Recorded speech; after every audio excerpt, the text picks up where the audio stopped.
Vamos entrar agora no capítulo 9, capítulo do orgulho.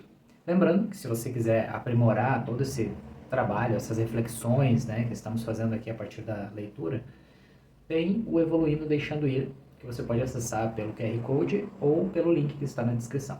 Então, vamos começar. No senso comum, o orgulho é frequentemente entendido como uma coisa boa. Entretanto, se dermos uma boa analisada, veremos que, assim como todos os outros sentimentos negativos que discutimos até o momento, o orgulho é desprovido de amor. Consequentemente, é essencialmente destrutivo. Ele pode tomar forma de supervalorização, negação, ser um mártir intrusivo, arrogante, atrevido, inflado, se sentir o melhor, superior, mais santo do que os outros, vaidoso, egocêntrico, complacente, indiferente, presunçoso, esnobe, preconceituoso, intolerante, impiedoso, desdenhoso, egoísta, implacável, mimado, rígido, paternalista, julgador e, em formas mais suaves, rotulador. Orgulho intelectual leva à ignorância e o orgulho espiritual é o principal bloqueio para o desenvolvimento espiritual e o alcance da maturidade em todos. Orgulho religioso, por auto-identificação com os justos e por se considerarem tendo o único caminho verdadeiro, se torna a base de todas as guerras religiosas, rivalidades e ocorrências sombrias como a Inquisição. A maior queda de todas é o orgulho religioso e considerar a si mesmo intitulado a matar outros que não compartilham da mesma crença específica.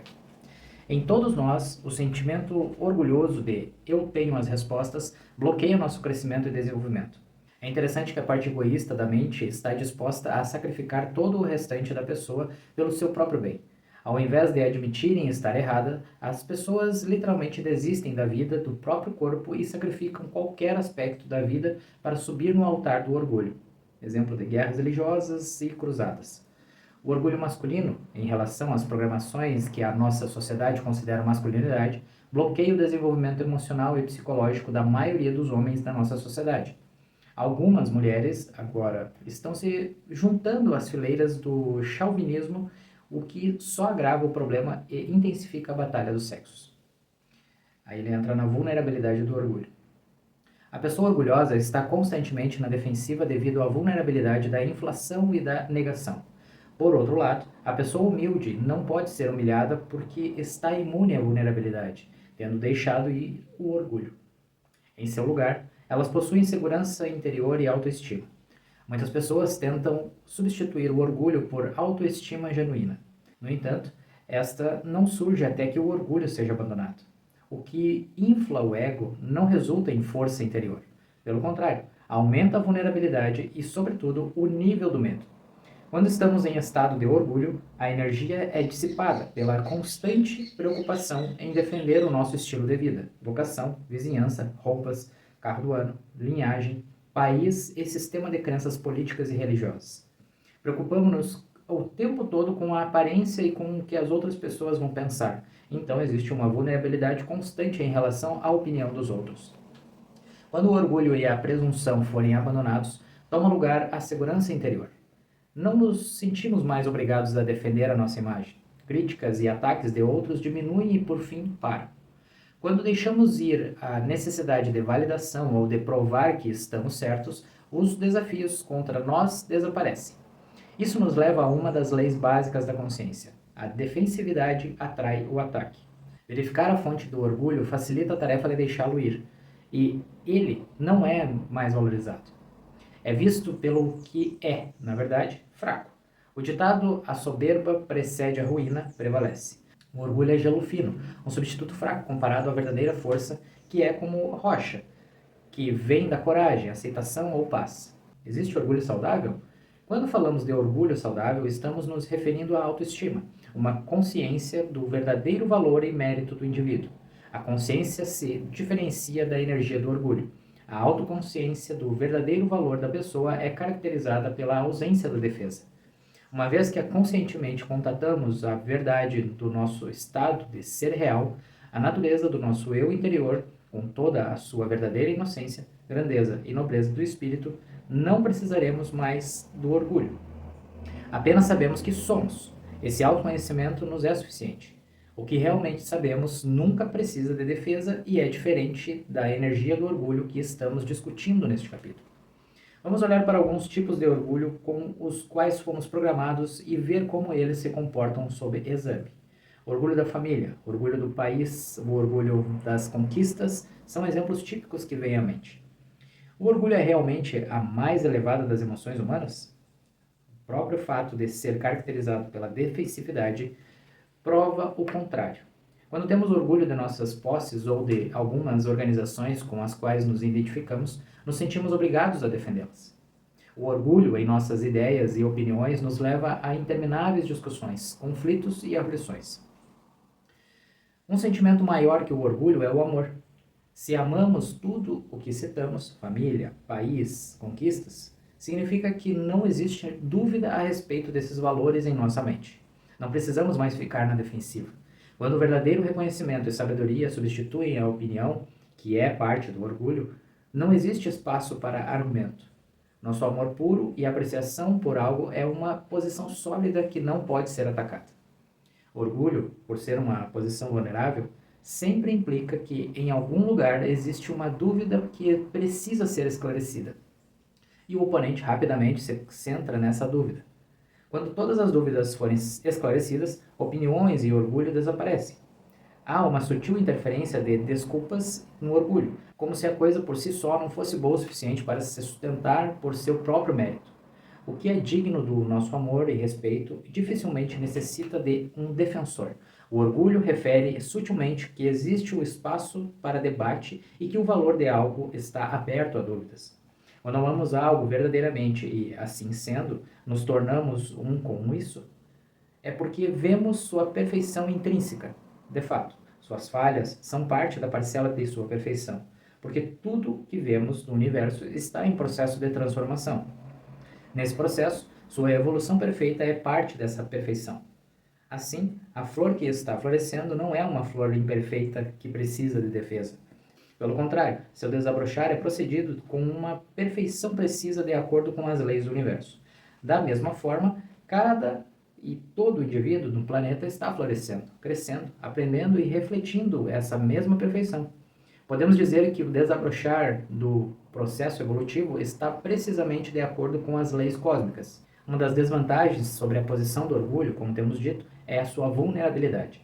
A vulnerabilidade convida ao ataque. Logo, na sociedade, testemunhamos que aquela pessoa orgulhosa atrai críticas, e sua vulnerabilidade é o que conta para o ditado "a soberba precede a ruína". No relato bíblico, o orgulho de Lúcifer foi seu calcanhar de Aquiles, apesar da excelente posição que havia adquirido. Isso daqui entra muito no critério do julgamento, né? E a gente vai ver assim que tem algumas citações que aparecem também no livro do Ego, né? Que se você não assistiu ainda as reflexões da leitura do livro do Ego, eu recomendo. Também ajuda a ampliar a tua percepção do mundo. Mas a parte do julgamento, muitas vezes a gente se sente julgado porque a gente julga, primeiramente. Então, quando a gente aponta alguma coisa da outra pessoa, a gente sempre fica com receio de que a outra pessoa também esteja apontando para nós. Então, no momento que tu te abre a possibilidade do não julgar, do só ir seguindo a tua vida, sem ficar avaliando, sem ficar julgando os outros, isso não se torna algo que interfere a ti. Cada um tem a sua jornada, cada um tem a sua parcela de evolução. Então, somos perfeitos na nossa evolução a partir da nossa imperfeição. Então, estamos vivenciando as coisas para nossa evolução. Entendeu? Então, se você percebe que tem um receio de que os outros te julguem, de que você tem que manter uma aparência, dê uma olhada, uma reparada se você não está julgando o outro. E abra mão desse julgamento. Certo? Agora ele entra na questão da humildade. A tentativa de suprimir o orgulho com a culpa simplesmente não funciona. É inútil rotular a energia do orgulho como pecado e suprimi-lo dentro de nós com a culpa, escondê-lo ou fingir que não o sentimos. Acontece que a energia sutilmente toma uma nova forma, conhecida como orgulho espiritual. Não nos sentimos confortáveis na presença daqueles que são orgulhosos. Portanto, o orgulho bloqueia a comunicação e a expressão do amor. Apesar de amarmos aqueles que são orgulhosos quanto a conquistas específicas, nós os amamos apesar de seus orgulhos, e não por causa deles. Sentir-se culpado sobre o orgulho por ser um pecado espiritual apenas o bloqueia, e, conforme dissemos, não é a resposta. A verdadeira resposta é apenas deixar ir por examinar sua verdadeira natureza. Uma vez que o vemos o orgulho pelo que realmente é uma das emoções mais fáceis de render. Para começar, podemos nos perguntar: qual é o propósito do orgulho? Qual é a sua recompensa? Por que eu busco isso? O que ele está compensando? O que eu tenho que perceber sobre a minha verdadeira natureza a fim de deixar o orgulho ir sem um sentimento de perda? Isso aqui você pode pausar o vídeo e refletir sobre essas questões. Voltar um pouquinho, reescutar, né, essas perguntas e avaliar internamente, para aí depois seguir. A resposta é bastante óbvia. Quanto menores nos sentimos dentro, mais temos que compensar isso por um sentimento interior de inadequação, falta de importância e valor pela substituição da emoção do orgulho. Quanto mais rendemos nossas emoções negativas, menos vamos depender da muleta do orgulho. Em seu lugar, vai haver uma qualidade que o mundo chama de humildade, a qual vivenciamos subjetivamente como paz. A verdadeira humildade é distinta do paradoxo de orgulho da própria humildade, ou falsa modéstia, vista frequentemente na arena pública. Falsa modéstia é a pretensão de autodiminuição com o desejo de que outros reconheçam a conquista pela qual o indivíduo está tão orgulhoso, mas orgulhoso demais para se gabar sobre isso abertamente. A verdadeira humildade não pode ser vivenciada pela pessoa que diz possuí-la, porque não é uma emoção. Conforme dissemos, os verdadeiros humildes não podem ser humilhados. Eles são imunes à humilhação. Eles não têm nada para defender. Não existe vulnerabilidade. Logo, a verdadeira humildade não vivencia o criticismo de outros. Em vez disso, uma pessoa realmente humilde vê as críticas de outra pessoa como simples confirmações dos problemas internos da outra pessoa. Por exemplo, se alguém disser, você se acha o melhor, não é mesmo? O humilde, verdadeiro, vai ver que a pessoa tem um problema com a inveja. E a questão não tem base na realidade para começo de conversa. Não existe nada para se ofender e não existe necessidade de reagir. Em contraste, para uma pessoa orgulhosa, essa questão seria vista como um insulto e levaria a sentimentos feridos, represálias ou até mesmo um final violento em alguns casos. Bom, né? Aí agora ele entra na alegria e gratidão. Dado que o orgulho é às vezes visto como motivador da conquista, qual seria o substituto para ele em um nível mais alto? Uma resposta poderia ser a alegria. O que tem de errado com a alegria como recompensa da conquista bem-sucedida em vez do orgulho? O orgulho carrega consigo o desejo pelo reconhecimento dos outros e, consequentemente, cria uma vulnerabilidade para a raiva e o desapontamento se não for reconhecido em algum momento. Se conquistarmos um certo objetivo por prazer, satisfação, amor ou realização, e pela alegria interna que isso nos traz, estamos invulneráveis à reação dos outros. Podemos reconhecer a nossa prontidão para a dor por observar os tipos de reações que estamos esperando obter dos outros pelas nossas escolhas e comportamento. Isso inclui movimentos corporais, expressões, estilo de vestimenta, os tipos de posses que escolhemos, a marca do carro que dirigimos, o tipo de casa que temos, o endereço que vivemos, as escolas que nós ou nossas crianças frequentam, ou os rótulos dos produtos que compramos. De fato, se olharmos para a nossa sociedade atual, vemos o nível absurdo que o orgulho alcançou. Etiquetas agora são usadas do lado de fora de muitas roupas e artigos pessoais. Isso não atingiu ainda no mundo dos instrumentos de jardinagem, mas poderá mais cedo ou mais tarde. Ninguém pensou nisso ainda, mas todos nós poderíamos sair ostentando pás e baldes em nome de estilistas famosos estampados neles. Isso aponta para outra desvantagem do orgulho, a possibilidade de exploração a que ele nos expõe. Orgulho significa que podemos ser manipulados com grande facilidade. Em troca de um absurdo, uma grande quantidade de dinheiro é tirada dos nossos bolsos. A situação, na verdade, é cômica ao observar pessoas que se orgulham tanto de quanto foram exploradas. É um símbolo de status atual e alguns círculos se gabar do quanto alguém pagou por um objeto. Quando removemos o glamour disso, podemos dizer que essa pessoa foi meio estúpida. Ela realmente foi enganada ou foi ingênua e simplesmente não sabia de nada. O orgulho do esnobismo é provavelmente o mais superficial de todos. A ostentação realmente impressiona? Na verdade, não. A resposta que vemos é a fascinação. As pessoas expressam admiração pelo glamour superficial, mas no fundo elas não respeitam isso de fato, porque sabem o que realmente é. Quando nos contentamos com o orgulho da ostentação, não impressionamos ninguém. Essa dinâmica se revelou durante uma viagem ao Canadá para visitar a casa de um indivíduo rico que comunicou sutilmente os preços de suas muitas posses. Na mesma viagem, uma criança indo-canadense, desnutrida, foi vista brincando ao redor de enormes elevadores de grãos que estavam cheios até transbordar. O grão estava sendo mantido para manipular um valor mais alto por meio da criação de uma escassez artificial. Na fala dessa pessoa rica sobre suas posses, havia tristeza em relação ao seu senso de valores e compaixão pela falta de valor próprio que a forçava a compensar em tal superficialidade patética. Isso significa que não podemos sentir prazer por ter posses caras? Não, de forma alguma. Estamos falando sobre o orgulho.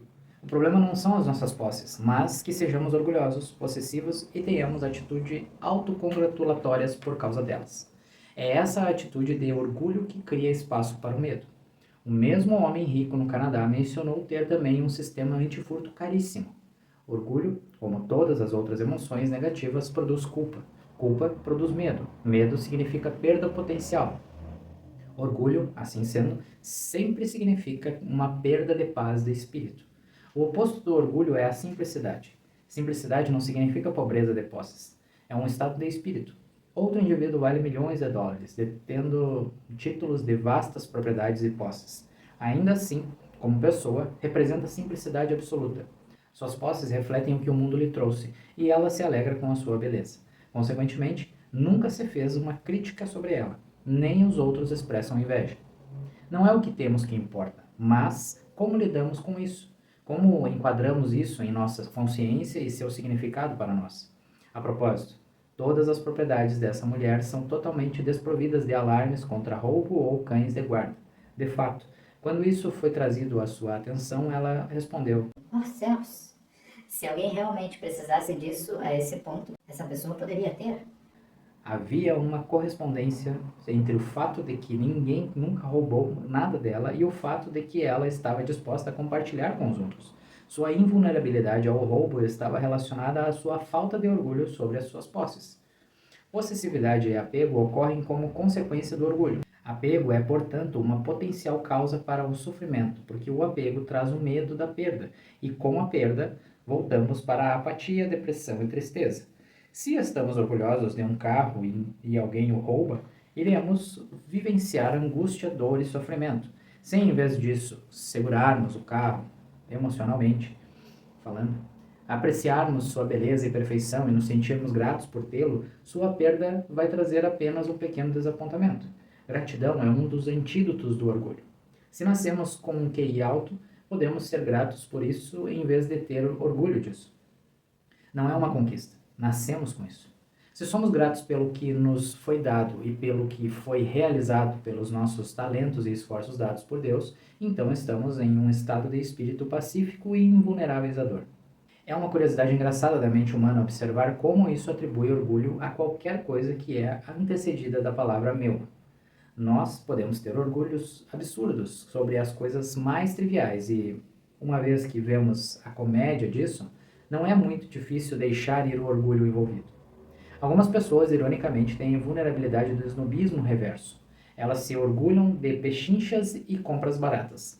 Sua opinião a respeito de pessoas que pagam preços excessivos por coisas é de que elas são ovelhas a serem abatidas e repetem a frase: um tolo é logo separado do seu dinheiro. Nesse snobismo com lojas de usados, o símbolo de status é a incrível pechincha.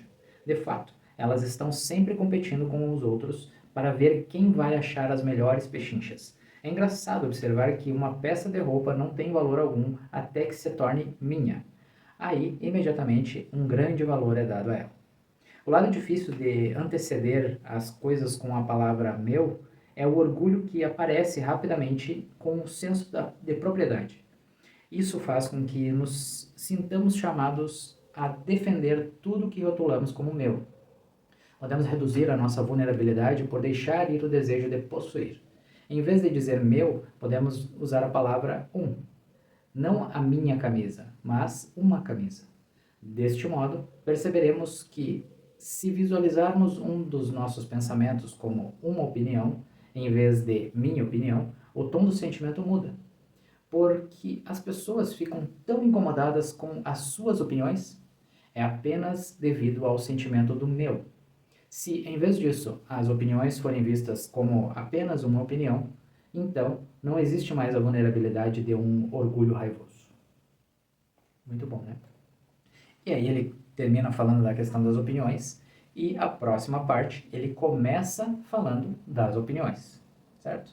Então, gratidão por você ter assistido, espero que você consiga refletir bastante sobre orgulho, sobre os pontos de vulnerabilidade do orgulho e no próximo vídeo começamos nas opiniões. Gratidão e até mais.